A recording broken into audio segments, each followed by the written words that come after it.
The 2025 F1 season is finally going to be starting to get things moving with the launch event happening. Well, today, as I'm recording this little intro bit, we're going to see all the liveries. We're going to see this F1 75 Live launch event. But first of all, before we get into it, I'm just going to give a couple pre-thoughts about the whole F1 75 Live thing. Heading into it, my hopes are both high and low for the event. They're high, but they're also low because Formula 1 has really built this up. There's some music performers. I think Take That is going to be performing, and some other artists. I have no idea who they are. I'm going to be brutally honest on that. Jack Whitehall is hosting it, which, as someone who loves stand-up comedy, all for it. A couple of the F1 TV presenters are going to be there as well. Of course, all the drivers, all the teams. F1's really built this up as something that's going to be really good. And for that reason, my hopes are high for it. But at the same time, they're also low as well because of that. It's because of the old saying, "Dunna coon your chickens before they hatch," you know? I don't know what to think, because like I said, expectations, hopes, they're both high, but they're also low at the same time. But without further ado, let's get into ranking some liveries. 2 days later. It's been a couple days, it's Thursday, when I'm recording this anyway. Let's speak about it. First of all, thoughts on the show, then I'll get to the liveries, then I'll get on to the team intros. The show, honestly, first of all, whoever got Jack Whitehall to agree to host it, they deserve a raise. He was absolutely brilliant. Pulling the piss out the grid, simping over Charles Leclerc and a bit over James Vowles, interviewing goddamn Gordon Ramsay, of all people, about the swearing thing, and telling him to watch his language only for him to say shit. He was brilliant. Definitely the right choice to get a stand-up comedian to host it. But you just know Max Verstappen did not want to be there, which Jack kind of poked fun at, also with the beef he had with George Russell at the end of last year. But I will say, I kind of say I was a fan of the booing that Max got. The FIA booing, however, that's fine. Completely justified. And I think we can all agree on that. I did enjoy the show though, honestly, it was fairly enjoyable. I kind of hope it doesn't become a regular yearly thing, though I kind of hope it was just a bit of a one-off for a special occasion, and like, if it's done again in the future, then perhaps, you know, just for like the special years, the anniversary years, you know? Because I feel like if they did it regularly, like every year, it would start to get a little bit old, if you know what I mean. And that's like, even if they changed the music acts every year, change who's hosting and all that, but honestly, for a one-off, it was fairly enjoyable. I mean, hey, the big launch means we have the Formula 1 action kind of back. We're in the throes of pre-season. It's nice to have F1 back. All this new content coming out, all the new news coming out. Wherever you like to keep up with your F1 news, social media is the main one I use.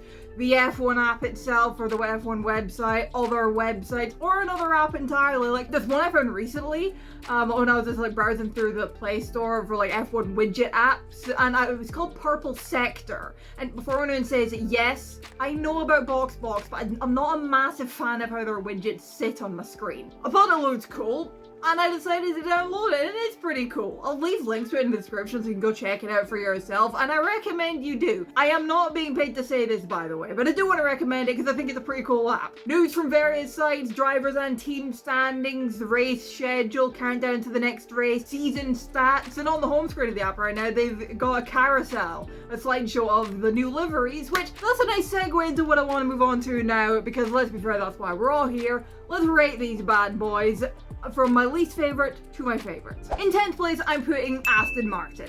Look, someone's got to come in last, and for me, it's the Aston Martin. It's not that much changed from last year looking at it. However, just like that black cutout, that black like kind of exposed carbon, I'm assuming it is, cutout on the side pod, it just kind of ruins it for me a little bit. I'm not a massive fan of that. I'm not a huge fan of that shade of green either. I like the light green strips though. I like the light green strips on the wheel covers though, and I like the bright lime green numbers. I think they will stand out quite a bit.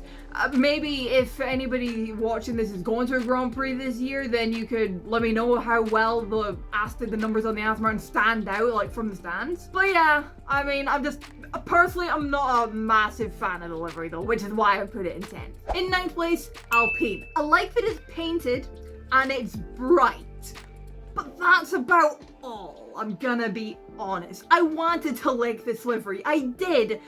but I just cannot. Perhaps if there was maybe more blue and less pink, or, you know, more pink and less blue, I'd like it more, but it's the way that the blue and the pink sit together, the kind of 50-50 split of pink and blue, it just ain't doing it for me. And you know what, in fact, on the more pink less blue thing, yeah, more pink. This livery needs more pink, it should have more. I'm not a huge fan of the color, I'm not. However, if we got too many teams associated with the color blue, let BWT make the car pink and let it stand out. Corporate needs you to find the differences between this picture and this picture. They're the same picture. Look, it's the same livery from last year. What do you want me to say? It's not terrible, but I'm also still not the biggest fan of this livery. But, I mean, yeah, what more do you want me to say, for God's sake? I knew it was going to be the same before they even drew the damn livery. As soon as Andrea Stella said that, oh, they wanted to have a continuity with the car from last year, I was thinking, okay, yep, so it's the same livery then. And it is. What else do you want me to say? In seventh place, I've put Sauber. And I'll tell you what, you ain't gonna miss him in your mirrors. That's for damn sure. If you have a Sauber behind you, you're gonna know about it. I like the bright green. Like I said, it'll stand out, that's for sure. I like that pop of color, but the fade part. Normally I like a fade in a livery. I've said that before. I like liveries that fade from one color to the other, but this one just looks unfinished with the way it cuts from the fade slash paint to just exposed carbon. But yeah, don't love it. Don't hate it. And the same can be said for number 6, which is Williams. I like the fade from the darker blue at the front to lighter blue at the back. That kind of, in a way, to me, it kind of, Williams are trying to be on the up, and I think they are on the up. So kind of fading from darker color to a lighter color is kind of like going from the dark and into the light, going from the darker times into lighter times, if you kind of catch my drift. I don't know, I just thought of that analogy on the spot here. I'm kind of just spitballing here, but I like the wheel covers. I like they kept the Duracell airbox. It's definitely an improvement over last year's livery, in my opinion. I think that's the lighter blue on it that's making me think that, because I wasn't a fan of the darker blue color they've had in the last couple of years. Apart from that, not a terrible livery, not great. Don't love it, don't hate it either. And now we move on to number 5, which is Red Bull. And look, not to pull this over the second time today, but Corporate needs you to find the differences between this picture and this picture. They're the same picture. It's the same. Again. Which is a shame. Like, what will it take, Red Bull, for you lot to do something different for a season with your livery? But I mean, at least it's not that a bad livery that they keep repeating. At the end of the day, it's kind of one of the ones that's kind of become a bit iconic. It's been run so long, you know? This is like, what, be the 10th season that they've run this kind of style of livery? I mean, there was a change in the livery from 2015 into 2016. They went from kind of more shiny to matte. And it's been this kind of general style since. But yeah, it's a Red Bull. In 4th place, the last team to not be on the podium, I suppose, or the first team to not be on the podium, Mercedes. Another one that is really not all that different to last year, but somehow it looks more dull and more corporate, if you know what I mean, if that makes any sense. I think the thing that's doing that is the lack of the red Ineos at the top of the airbox, and said top of the airbox being silver, and that kind of harsh cut there at the bottom of it to the black instead of it being a fade. That lack of popper red and instead silver there just makes to me like the livery look more corporate, if that makes any sense. It would be better if that airbox was black and not silver. Still a nice livery, but not quite as good as last year. They're also, as far as I'm aware, the only team to not release renders of their livery yet. So, taking a podium in 3rd is a team that hasn't gotten any podiums yet. In fact, the closest they've come to a podium in Formula 1 is in F1 Academy with Chloe Chambers. It's Haas, the team that leaked their own livery twice, actually, by one running it on their car, their new car, their private shakedown the day before the launch, instead of taking the McLaren or Williams approach and running a camo livery. If it wasn't the age of social media and smartphones, they maybe could have gotten away with that.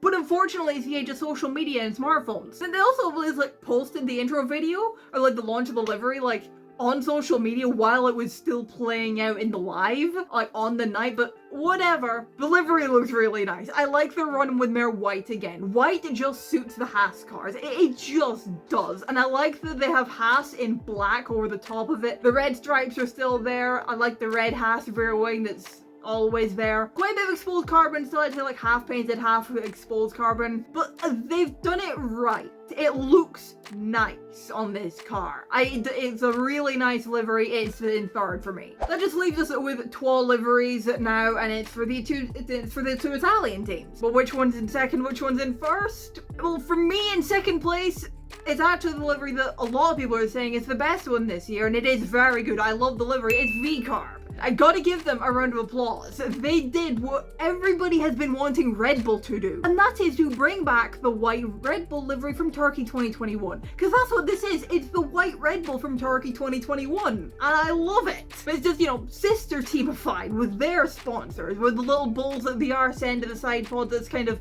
a touch like the stars on the Mercedes, if you know what I mean. I'm not a fan of the shade of blue though on those small bulls and the Visa logo. I can't say I'm a fan of that shade of blue, but I can say I'm a fan of that kind of royal blue shade of blue. That kind of just notches the livery down for me a little bit, but the car being so brightly mainly white is for sure gonna make it stand out on the track opposed to the, you know, darker blue main color. And you know what? That's nice. It's nice to have a car that's definitely gonna stand out, and props to them for doing something vastly different to last year. I do love this livery. Just misses out on the number one spot, but I still love it. Still ain't calling you Visa Cash App Racing Bulls though. Frankly, I think with a white car, the name Red Bull Light is even more fitting. And finally, Ferrari. Yeah, who's surprised? Look, let me explain why. I love it. I love both V-Carb and Ferrari, but for me, it's the shade of red on the Ferrari that takes it. That darker shade of red is so nice. And it looks so good. A lot of people, quite a few people don't like the white stripe, but I actually quite like it. The more I see it, the more it's grown on me. Would it look good in yellow, as I've seen people make edits of it? Yes. Would it look good with no white stripe and just red?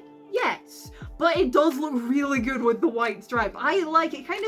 It gives off the kind of early 2000s vibe, you know, with the Marlboro sponsorship, and I am not mad at that. I like it. And I mean, white has been, through history, a part of the Ferrari livery on the regular. There's also been a lot of complaints about the HP logos, but mind you, when is there not? There's been complaints about that since it came in. And frankly, I'll never understand why people get so pressed about a sponsorship logo, because at the end of the day, it is just that. A sponsorship logo. A title sponsorship logo at that. It's really not that deep. And you know, it is really one of them things where it's kind of just best to just learn to live with it, put up with it, because we can't do anything about it. And it's kind of useless, in my opinion, to let a sponsorship logo ruin a livery for you. And frankly, I actually don't mind the blue. Frankly, it looks better than the green Mission Winnow logo from a few years ago. But that's just me. And look, to each their own. At the end of the day, everybody's entitled to their own opinions. And if you don't like the blue HP logo, that's fine. You know,